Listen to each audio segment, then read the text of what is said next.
पत्नी की खूबसूरती सिर्फ पति के लिए होनी चाहिए, दूसरों के लिए नहीं। ये उसे समझाइए भाई साहब। अभी हम प्रभु के बच्चे बन गए हैं, बाहरी श्रृंगार को हमें बिल्कुल अहमियत नहीं देनी चाहिए। तो क्या मेरा सजना संवरना गलत है? कहीं जाऊं तो बिना किसी तैयारी के जाऊं? आज इस वचन को सुनने वाले परमेश्वर के लोगों, आप चाहे कोई भी क्यों ना हो, इस समय ये संदेश सुनते हुए आप अपने आप से एक सवाल कीजिए कि क्या मैं आज बिल्कुल पवित्र हूँ? क्या हम शोभायमान पवित्रता के साथ कलीसिया जाते हैं? क्या हम पवित्रता के साथ परमेश्वर की आराधना करते हैं?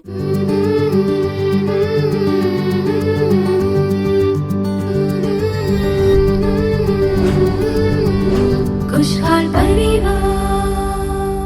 हमारे प्यारे खुशहाल परिवार के श्रोताओं को प्रभु यीशु के नाम में हमारा प्रेम भरा अभिवादन। आज के इस दिन बाहरी सुंदरता की जरूरत नहीं है, इस शीर्षक पर हम लोग कार्यक्रम देखेंगे। खास तौर पर हम महिलाएं हमारे श्रृंगार पर ज्यादा ध्यान देती हैं और ये बहुत स्वाभाविक है, लेकिन आमदनी से बढ़कर श्रृंगार पर ज्यादा ध्यान देने की वजह से आज कई परिवारों में बहुत बुरा प्रभाव है। उसके एवज में हमारे मन के अच्छे गुणों के साथ हमें अपना श्रृंगार करना चाहिए और यही बात बाइबल भी हमें सिखाती है। बाइबल के अधीन रहो तो निश्चय ही परमेश्वर हमें आशीष देंगे। तो आइए सबसे पहले हम देखते हैं ज्योति बहन कार्यक्रम खुशहाल परिवार।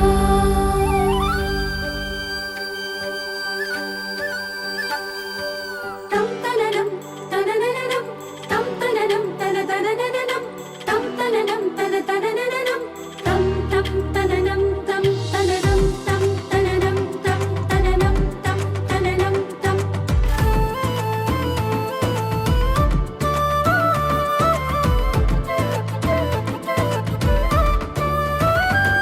वो भोर को है जगती, प्रभु की करे वो स्तुति। वो भोर को है जगती, प्रभु की करे वो स्तुति। कड़ी मेहनत से घर को सजाने वाली गुणवान है औरत वो गुणवान है। ज्योति बहन।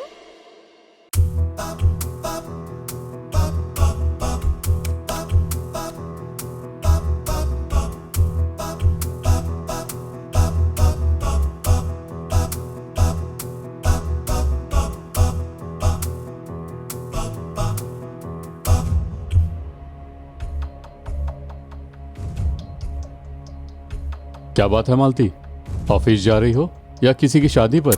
आप इस तरह मजाक मत कीजिए। मैं तो सीरियसली पूछ रहा हूँ। पहले तो तुम इतनी तैयारी नहीं करती थी। देखिए, ये ऑफिस उस पुराने ऑफिस जैसा नहीं है। ऑफिस ही तो बदला है, पर तुम तो वही मालती हो ना। लेकिन इससे आपको क्या तकलीफ हो रही है? तैयार हुए बिना कोई काम पर जाता है क्या? आप अपना काम कीजिए, मुझे अपना काम करने दीजिए।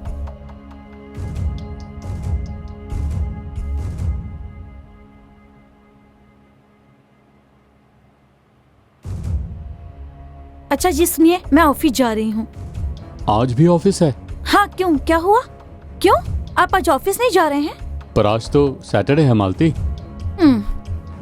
वो तो है, पर अब क्या बताऊं, मुझे तो आज भी काम पर जाना है। मैनेजर ने कहा है कि आज कोई जरूरी काम है।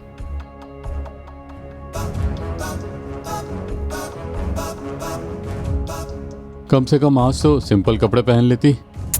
ये भी तो कितने सिंपल ही है। अच्छा, मैं चलती हूँ।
ये क्या है मालती, बाहर से खाना लाई हो क्या?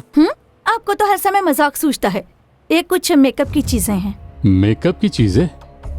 वो तो पहले से इतनी सारी भर कर रखी हैं। वो अलग है और ये अलग है। ये औरतों की चीजें हैं। आपको ये सब समझ में नहीं आएगा। वो शायद समझ में ना आए, पर एक बात समझ रहा हूँ, तुम कुछ ठीक नहीं कर रही हो। सही कहा। मुझ पर उंगली उठाए बिना आपका टाइम पास ही नहीं होता ना। क्या कहा? Time pass?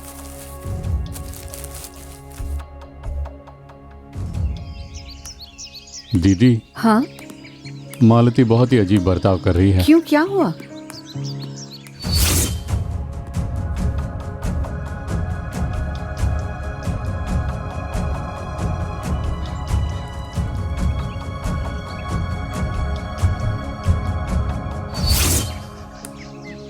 मेरी तो एक नहीं सुनती है वो। मौका मिले तो जरा आप उसे समझाइए। मैं तो समझा दूं, लेकिन उसने तो मेरी भी बात बिल्कुल नहीं मानी।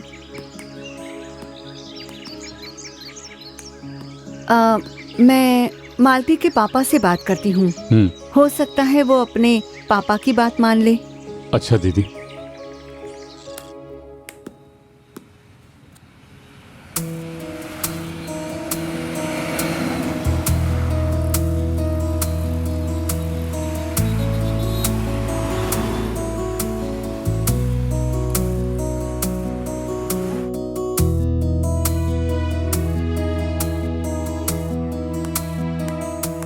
सर। हाँ नमस्ते मैडम। हाँ नमस्ते। बोलिए। मोबाइल सर्विस के लिए दिया वो था तो मैंने। कल ही दिया था ना हाँ आपने? सर। वो एक हफ्ते में मिल जाएगा madam. Okay sir, thank you. Welcome madam. भाई साहब, अच्छे हो ना आप? हाँ, बहुत अच्छा हूँ। क्या आपकी मालती से कोई बात हुई? मेरा उसे समझाना ठीक नहीं लगता। अब हमारे पास दूसरा कोई रास्ता नहीं है, आपको ही समझाना होगा उसे। पर मैं आखिर उसे क्या समझाऊंगा? वचन के बारे में बताइए। बाल गूंथना, सोने के गहने, भांति भांति के कपड़े, ये सच्चा श्रृंगार नहीं होता, परंतु गुप्त मनुष्यत्व, नम्रता और मन की दीनता ही सच्चा श्रृंगार है। हाँ। पत्नी की खूबसूरती सिर्फ पति के लिए होनी चाहिए, दूसरों के लिए नहीं। उसे समझाइए भाई साहब। हाँ। आप एक बार उसे समझा कर तो देखिए। उसे मानना या ना मानना वो मालती की इच्छा है। ठीक है ज्योति। प्रार्थना के साथ समझाइए। मैं चलती हूँ। ठीक है। तुम्हारी नई नौकरी कैसी है बेटी? अच्छी है पापा। इस पापा ने तुझे तेरे बचपन से ही तुझे एक वचन को अक्सर सिखाया है और तुम उसे अच्छी तरह जानती हो, लेकिन अभी हम प्रभु के बच्चे बन गए हैं। बाहरी श्रृंगार को हमें बिल्कुल अहमियत नहीं देनी चाहिए। हमारे कपड़े हो या चाल चलन हो, उससे किसी का मन न भटकने पाए, यही सिखाया था मैंने। लेकिन तुम तो अब... मेरे पति ने ही आपके कान भरे हैं ना। पर उन्होंने क्या गलत कहा? और ऊपर से अब तो तुम उनकी बात बिल्कुल नहीं मानती हो। पापा, मैं कोई छोटी बच्ची नहीं रही। इसीलिए तो फिक्र ज्यादा हो रही है कि तुम अब छोटी बच्ची नहीं रही, कि तुम गलती करो और हम बच्चा समझकर माफ कर दें। मैंने ही तुम्हें आज यहाँ आने के लिए कहा था ना, और उसके लिए तुम इतना मेकअप करके आई हो। शोभा तो झूठी और सुंदरता व्यर्थ है, ऐसा ही तो प्रभु का वचन कहता है। जब से तुमने नई कंपनी ज्वाइन की है ना, तब से कुछ गड़बड़ है, और मैं भी तुम्हारा बर्ताव लगातार देखता जा रहा हूँ। तुम तो मोह माया में उलझी हो, प्रभु के वचनों में नहीं। तो क्या मेरा सजना संवरना गलत है? कहीं जाऊं तो बिना किसी तैयारी के जाऊं? ऐसा तो मैंने बिल्कुल नहीं कहा। हम परमेश्वर के बच्चे हैं, जहाँ भी जाए तैयार होकर जाना चाहिए, सुंदर दिखने चाहिए, लेकिन हर एक बात की एक सीमा होती है। हद से ज्यादा दवाइयाँ भी जहर बन जाती हैं, और हद से ज्यादा मेकअप का भी वैसा ही है। मतलब मेरी अपनी इच्छा की तो कोई कदर ही नहीं है ना? यही तो आप सब लोग मुझे समझाना चाहते हैं। अरे नहीं बेटी, तुम तो हम सब लोगों को गलत समझ रही हो। मैं नहीं, आप सब लोग मुझे गलत समझ रहे हो। आप कुछ मत बोलिए पापा। बेटी, मालती, मालती, मालती।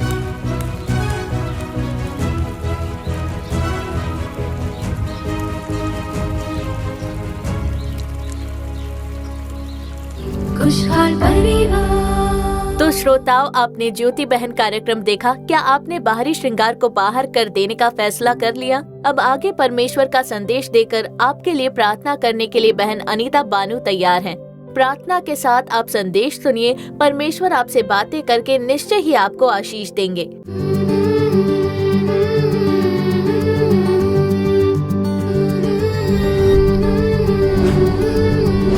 खुशहाल परिवार।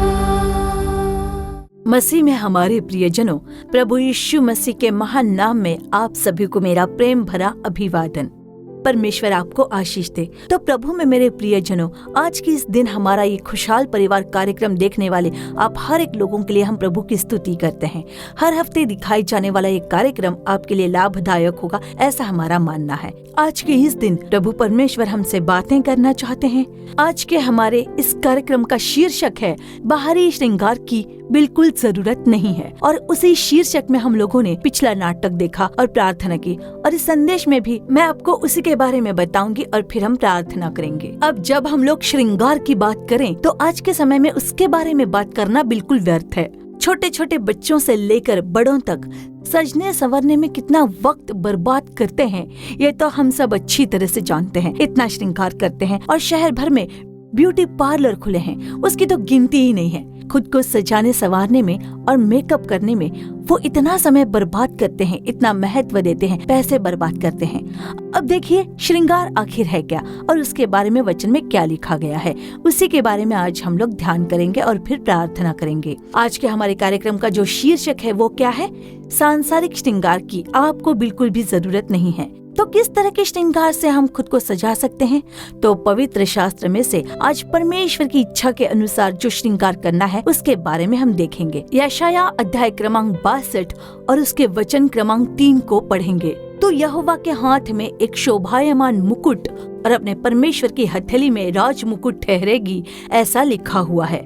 जिस प्रभु ने हमें बनाया है, जिसने हमारी सृष्टि की है, उसी परमेश्वर के हाथों में आप और मैं एक शोभायमान मुकुट और उनकी हथेली में हम एक राज मुकुट हैं, ऐसा ही यहाँ पर लिखा हुआ है। तो देखिए, परमेश्वर के हाथों में एक पुरुष या फिर एक महिला, उन्हें अगर शोभायमान मुकुट बनकर रहना है तो उसके लिए कुछ पात्रता की जरूरत है। और वो पात्रता क्या है उसके बारे में अगर हम देखें तो भजन संहिता अध्याय क्रमांक 149 और वचन 4 में ये लिखा गया है कि वो नम्र लोगों का उद्धार करके उन्हें शोभायमान करेगा। तो देखा आपने प्रभु का वचन। सबसे पहले एक मनुष्य के अंदर जो विशेष गुण होने चाहिए वो जानते हो क्या है? नम्रता।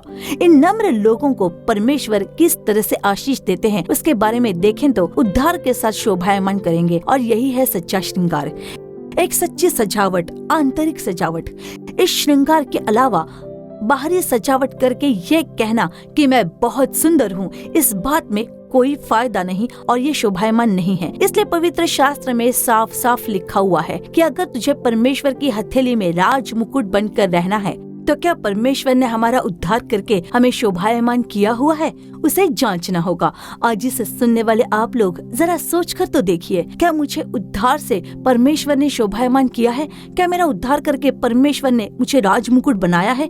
इसकी जांच कीजिए। तो परमेश्वर की हर एक पुरुष से, हर एक महिला से यही अपेक्षा है, इसे जान लीजिए। हम जब मत्ती अध्याय 11 और वचन क्रमांक 29 को पढ़ते हैं तो वहाँ परमेश्वर का वचन ऐसा कहता है, क्योंकि मैं नम्र और मन का दीन हूँ। और यहाँ परमेश्वर अपनी नम्रता के बारे में क्यों बता रहे हैं? क्योंकि हमें बनाने वाले परमेश्वर बड़े ही नम्र हैं, इसलिए उनके बच्चों को भी बड़ा ही नम्र होना बहुत जरूरी है। उन्हें लोगों का परमेश्वर उद्धार करके शोभायमान बना रहे हैं, ऐसे वचन में लिखा हुआ है। तो इसे श्रृंगार से परमेश्वर चाहते हैं कि उसके हर एक बच्चे सजे और सवारे जाएं, खूबसूरत लगे। परमेश्वर हर एक पुरुष और हर एक महिला को इसी तरह सजाना संवारना चाहते हैं। और जो दूसरी बात है, परमेश्वर जिस श्रृंगार की अपेक्षा करते हैं वो क्या है, उसके बारे में हम देखते हैं। भजन संहिता 29 का 2 और अध्याय 96 के 9 को जब हम पढ़ते हैं तो लिखा गया है कि पवित्रता से शोभायमान होकर यहोवा को दंडवत करो। तो पवित्रता से शोभायमान होकर हर इंसान को पवित्र होना चाहिए, ऐसे परमेश्वर की अपेक्षा है। पवित्रता से शोभायमान होकर दंडवत करें। तो अगर आपके मन में पाप है और आपके जीवन में पाप भरा है, तो आप जितना भी श्रृंगार क्यों ना कर लो, उसका क्या फायदा, उसे कौन देखेगा। तो देखिए, श्रृंगार बिल्कुल भी जरूरी नहीं है, उद्धार जरूरी है, पवित्रता जरूरी है। पवित्रता के बिना हम परमेश्वर को दंडवत नहीं कर पाएंगे, उनकी आराधना नहीं कर पाएंगे, उनका दर्शन नहीं कर पाएंगे, उनके बिल्कुल भी पास नहीं जा पाएंगे, उनके साथ संगति भी नहीं बना पाएंगे। इसलिए तो परमेश्वर का वचन हमें साफ साफ ये कहता है कि इंसान को पवित्रता से शोभायमान होकर परमेश्वर को दंडवत करना होगा। आज इस कार्यक्रम को देखने वाले प्रभु के प्यारे लोगों, आप चाहे कोई भी क्यों ना हो, इन वचनों को पढ़ते समय आप खुद से एक सवाल करके तो देखिए, क्या आज हम पवित्रता से भरे हुए हैं? क्या हम पवित्रता से भरकर कलीसिया जाते हैं? क्या पवित्रता से शोभायमान होकर हम परमेश्वर को दंडवत करते हैं? आप ये सवाल कीजिए, खुद आप अपने आप से ये सवाल कीजिए, तभी आपको इस बात का एहसास होगा कि ये श्रृंगार आपके ऊपर कैसा जंचता है। क्योंकि हमारा इस पवित्रता से शोभायमान होना परमेश्वर को क्यों भाता है? क्योंकि परमेश्वर का वचन कहता है, पहला पत्रस पहला अध्याय वचन क्रमांक 15 और 16 जब हम पढ़ते हैं तो लिखा है कि पवित्र बनो क्योंकि मैं पवित्र हूँ, और यही ये वचन हमें सिखाते हैं। तो देखिए हमारे परमेश्वर कैसे हैं। उनके स्वरूप में बनाए गए हम मनुष्यों को वो पवित्र बनाना चाहते हैं, क्योंकि वो पवित्र है। इसलिए वो कहते हैं कि अपने सभी चाल चलन में आप भी पवित्र बनो और आप भी एक पवित्र हृदय के साथ प्रभु को दंडवत करो। ऐसे परमेश्वर हमें सिखा रहे हैं। तो प्रभु में मेरे प्रिय जनों, परमेश्वर मनुष्यों से उसी शोभायमान की अपेक्षा करते हैं, पवित्रता। जरा सोचकर देखिए आपके जीवन में कितनी पवित्रता है, कितने सारे पाप, कितनी अशुद्धता, कितनी अपवित्रता, सभी के हृदय में एक दूसरे के प्रति नफरत भरी है। कितने सारे लोग पाप के कारण आज आंसुओं में डूबे हुए हैं, गंदे और अशुद्ध कार्यों में पड़े हुए हैं। यूं ही जीवन चल रहा है और प्रभु की यही अपेक्षा है कि आप इसमें से बाहर निकलो। आगे एक और वचन है, देखिए पहला पत्रस अध्याय 3 और वचन 5 को जब हम लोग पढ़ते हैं, पूर्व काल में पवित्र स्त्रियां भी जब परमेश्वर पर आशा रखती थीं, अपने आप को इसी रीति से संवारती और अपने अपने पति के अधीन रहती थीं। तो ये स्त्रियां कौन हैं? इस समय हमारा कार्यक्रम देखने वाली आप हर एक को अपने आप से ये सवाल पूछना चाहिए कि ये पवित्र स्त्रियां कौन हैं? क्या आज आपके बारे में ऐसा कहा जा सकता है? पवित्र वचन में लिखा गया है, पवित्र स्त्रियां अपने आप को इसी तरह संवारती थीं और अपने अपने पति के अधीन रहती थीं। तो आज आपका श्रृंगार कैसा है? महिलाएं जो श्रृंगार करती हैं वो किसके लिए करती हैं? जरा सोचकर देखिए। क्या आप अपने पति की बात मानती हैं? क्या परमेश्वर की आज्ञा के अनुसार आप पति के अधीन होकर जीवन जी रही हैं? क्या आप अपने पति की बात मानकर एक पवित्र स्थान को प्राप्त कर चुकी हैं? जरा सोचिए। तो आप अपने आप से एक प्रश्न करके देखिए कि आज आपका परिवार कैसा है? आप अपना परिवार कैसे चला रही हैं? क्या आप अपने पति के अधीन हैं? क्या आप अपने बारे में यह गवाही दे सकती हैं कि आप पवित्र स्त्री हो? आज प्रभु का वचन आपको एक पवित्र जन में बदलने वाला है। आज एक पवित्रता से शोभायमान व्यक्ति के रूप में प्रभु आपको बदलना चाहते हैं। आज आप जो ये संदेश सुन रही हैं, जब आप पवित्र करने वाले उस परमेश्वर के हाथों में अर्पण करोगे तो प्रभु आपको एक छुटकारा देकर आपको बदलना चाहते हैं। अब अगला जो तीसरा विषय है, परमेश्वर हमसे जिस श्रृंगार की अपेक्षा करते हैं वह है पहला पत्रस अध्याय 3 और वचन 4 में उसके बारे में लिखा गया है, तुम्हारा छिपा हुआ और गुप्त मनुष्यत्व नम्रता और मन की दीनता की अविनाशी सजावट से सुसज्जित रहे। और आपको ये श्रृंगार कहाँ मिलता है? ये सजावट आपके मन में होनी चाहिए। नम्र बने रहिए। औरतों को नम्र होना चाहिए, शांत होना चाहिए। औरतों को पुरुषों से बढ़कर आवाज नहीं उठानी चाहिए। पुरुषों पर आवाज नहीं उठानी है। अपने पति को उल्टा जवाब नहीं देना है। उनका कहा टालना नहीं है। परमेश्वर ने हमें एक साथी दिया है, हमें एक परिवार दिया है और परमेश्वर हमसे यही कह रहे हैं कि यही श्रृंगार कभी मिटता नहीं है। बाहरी सजावट तो मिट जाती है, पर जो न मिटने वाला श्रृंगार है वो अविनाशी है। यही श्रृंगार हमारे मन का जो गुण है, वही श्रृंगार बिल्कुल अविनाशी है। तो ऐसा व्यक्ति जहाँ भी जाए, जहाँ कहीं पर भी हो, ऐसा अविनाशी श्रृंगार उस व्यक्ति को उठाता है, ऊंचा उठाता है, आशीष देता है, उस स्त्री को पवित्र दिखाता है। हमें देखकर लोगों को कहना चाहिए कि ये प्रभु के लोग हैं। इसलिए परमेश्वर का वचन हमसे कहता है, अच्छी क्रियाओं से और पवित्रता से शोभायमान हो जाइए, ऐसा पवित्र शास्त्र में लिखा है। देखिए, एक बार एक माँ जी अपनी 2 बेटियों को हमारे ऑफिस ले आई थी और जब वो उन्हें यहाँ ले आई तो उनकी जो बड़ी बेटी थी वो एक गलत संगत में पड़ गई थी, तो उसे सलाह देकर उसके लिए प्रार्थना करने के लिए ही उसकी माँ उसे यहाँ लेकर आई थी। अपनी दोनों बेटियों के साथ आई थी वो। तो देखिए, उस माँ जी को अपनी बड़ी बेटी को लेकर सच में बहुत ही चिंता थी।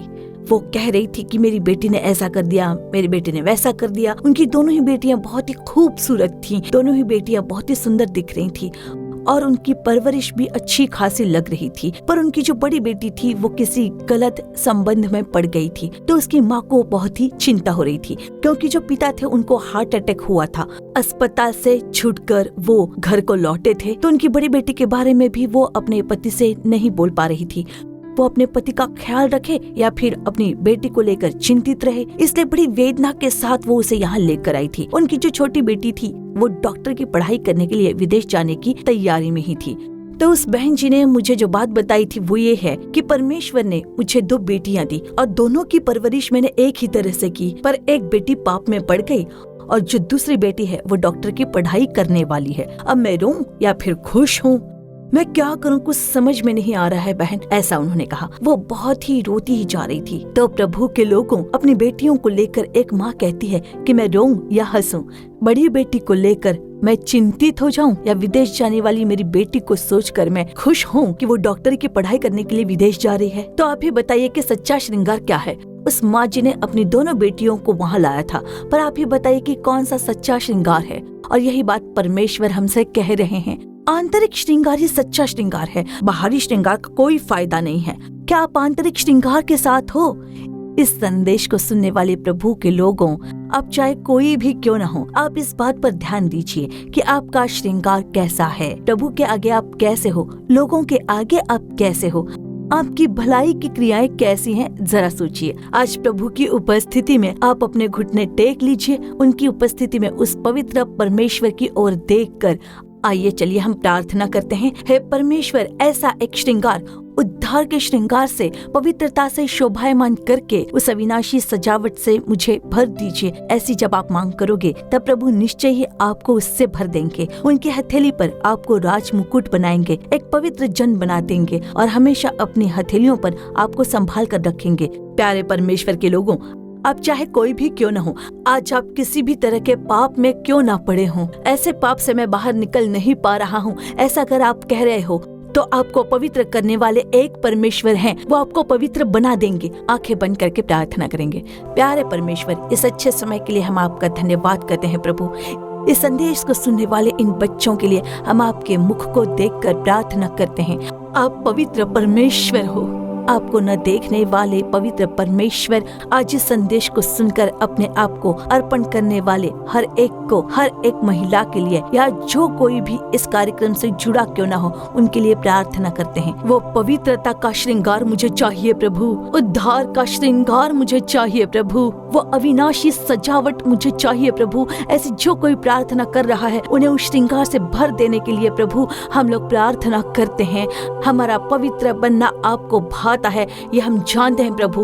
देखने वाले हर एक लोगों को आपके पवित्र हाथों में सौंपते हैं। इस संदेश को सुनने वाले हर एक लोगों को अर्पण करके हम लोग प्रार्थना करते हैं। हे प्रभु, इन लोगों को आप पवित्र करके अपने प्रेम में ढांपने के लिए आपकी स्तुति हो।